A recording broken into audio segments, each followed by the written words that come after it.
교통사고는 힘에 대한 충격이고요. 바로 아픈 경우도 있지만 하루나 이틀 지나면서 서서히 붓기 시작하는 것처럼 사고가 나면 바로 의사 선생님을 찾아뵙고 검사를 하고 치료해 드립니다.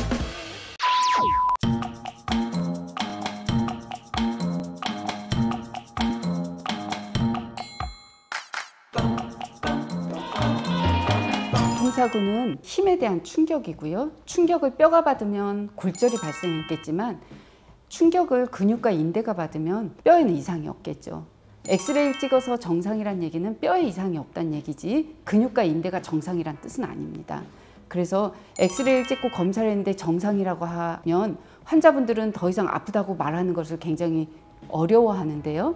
당연히 아픕니다. 근육과 인대에 손상이 왔고 그것이 낫지 않았기 때문에 통증이 오는 것은 당연합니다.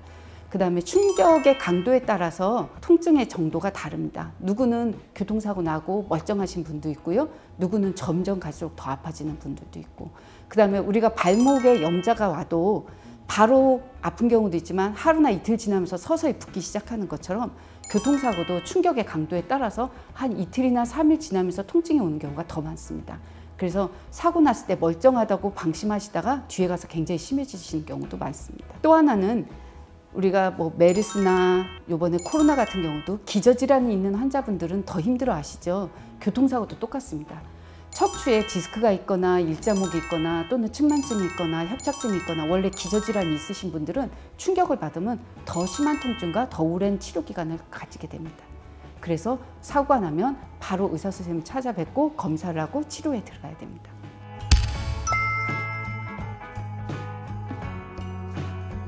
환자분들이 교통사고 나서 진통제를 맞고 물리치료를 받았는데 호전이 없다고 오시는 경우가 가끔 있습니다. 그런 경우에는 한방에서는 직접적인 근육에 침을 놓다 보니까 직접적으로 침을 놓고 약침을 놓고 또는 그 근육을 직접 경근춘활을 해서 풀어준다든지 그 다음에 자세를 잡아준다든지 하다 보니까 진통제를 잠깐 동안 통증을 못 느끼다 또 반나절 지나면 다시 아프고 이러신 분들이 근본 원인 치료를 하다 보니까 좋아지시는 경우가 많습니다.